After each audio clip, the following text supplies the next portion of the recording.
सभी को मेरा सादर जय जिनेन्द्र।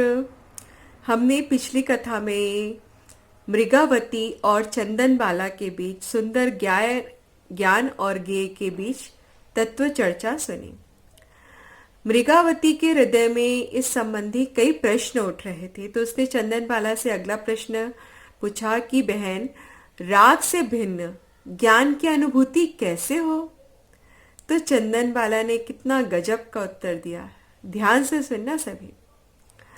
दीदी, राग के समय राग से भिन्न ज्ञान हर समय है। राग तुम नहीं, राग को जानने वाली तुम हो। राग के समय राग का ज्ञान है। ज्ञान कैसा है? ज्ञान तो सुख रूप है, नित्य है, सुख का कारण है। और ये राग दुख रूप है, क्षणिक है और दुख का कारण है। ऐसा जानकर राग से दृष्टि हटाकर ज्ञान पर दृष्टि करे, अपने ज्ञानानंद स्वभाव पर दृष्टि करे, तो निराकुल सुख प्रकट हो। ज्ञान से ज्ञान में ज्ञान को ही देखो, तो राग का तो सहज ही अभाव हो जाएगा। राग की तरफ देखते देखते राग का अभाव नहीं होगा। अपने ज्ञान स्वभाव पर दृष्टि करने से ज्ञानानंद स्वभाव की प्राप्ति होगी। पूर्णता के लक्ष्य से की गई शुरुआत ही सच्ची शुरुआत है। मैं तो अभी इसी समय ही पूर्ण हूं। एक उदाहरण से इसको समझते हैं। दर्पण में मयूर का आकार आने पर भी मयूर भिन्न है और दर्पण भिन्न है। दर्पण व मयूर भिन्न ही है। उसी प्रकार ज्ञान में राग झलकने पर भी ज्ञान भिन्न है और राग भिन्न है। ज्ञान राग से भिन्न ही है। ऐसी श्रद्धा हो तो ज्ञान भिन्न ही भासित होता है। निरंतर ज्ञान भिन्न है, राग भिन्न है, ऐसी लगनी लगे। अपने स्वरूप की प्राप्ति के लक्ष्य से निरंतर चिंतन, मनन, श्रवण करे तो अपने उपयोग को सूक्ष्म होकर चैतन्य तत्व भासित होने लगता है और अपनी महिमा बढ़ते बढ़ते ग्रंथि भेद होकर सम्यक दर्शन की प्राप्ति होती है। कितनी गजब की बात। मृगावती सुनकर तो आनंद विभोर हो गई और साथ में वैराग्य में डूब गई। मृगावती कहती है, बहन, सच में भव के अभाव का प्रयत्न करने के लिए ही यह भव मिला है। भव भ्रमण कितने दुखों से भरा हुआ है। नरक के कितने भयंकर दुख, असह्य वेदना हमने सागरोपम आयु तक अनंतों बार झेली। तिर्यंच का बंधन अनंतों बार झेला। माता के गर्भ में भी ना जाने कितनी बार अनंत अनंत अपन ने दुख झेले हैं। पर अब तो ऐसे दुख का कारण जो मिथ्यात्व है, उल्टी मान्यता है, उसको छोड़ने का ही उद्यम करना है। ऐसा उत्तम योग पता नहीं कब दोबारा मिलेगा। कितनी सुंदर वस्तु की स्वतंत्रता की चर्चा। अगर ये वस्तु का स्वरूप समझ ले तो कितनी निराकुलता आ जाती है कि कोई भी परवस्तु मेरे सुख दुख का कारण नहीं है। वस्तु तो वस्तु है। वस्तु तो वस्तु है, ना तो वो सुखी करा सकती ना दुखी करा सकती। जो हमारे मन में है ना, इष्ट अनिष्ट की कल्पना, मिथ्या कल्पना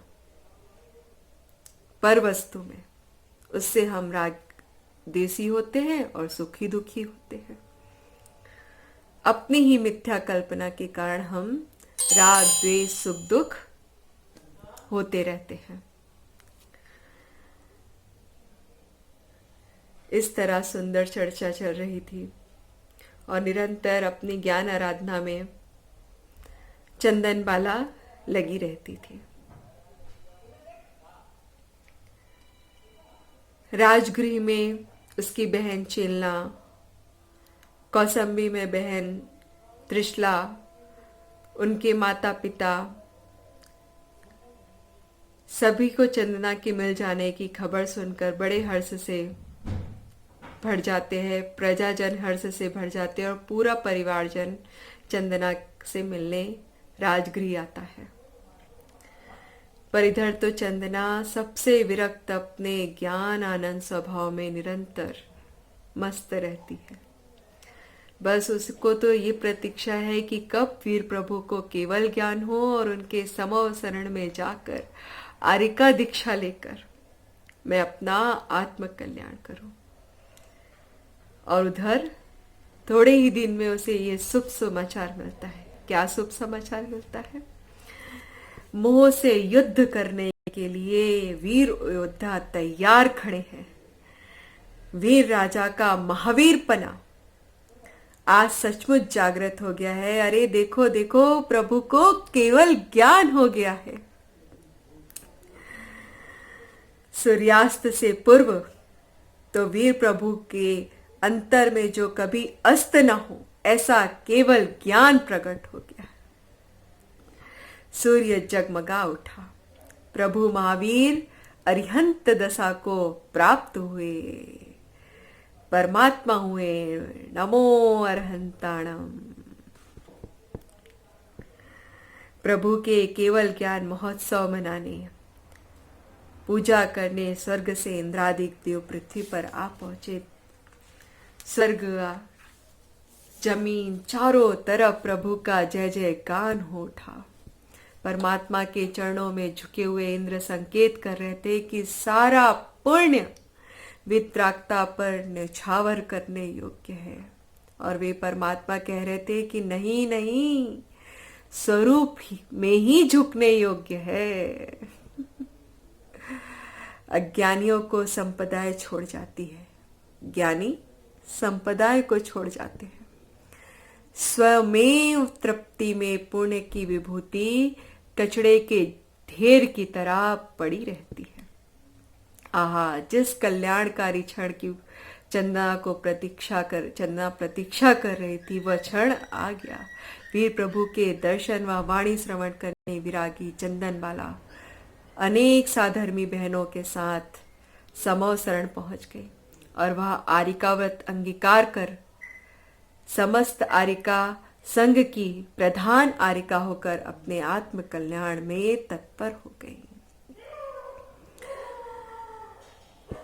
इस तरह मग्न हुई निज में ही ऐसी, मग्न हुई निज में ही ऐसी, मैं स्त्री हूं भूल गई। छूटी देह समाधि सहित, छूटी देह समाधि सहित अच्युत स्वर्ग में दे हुई। आज हमारी ये सुंदर चंदनबाला की कथा पूरी हुई। अब हम अपने अंतिम पड़ाव में पहुंच गए हैं। इस कथा से हमें क्या शिक्षा मिलती है, इस कथा का अंतिम संदेश हम अब अपने अगले भाग में सुनेंगे। तब तक के लिए सबको जय जिनेंद्र।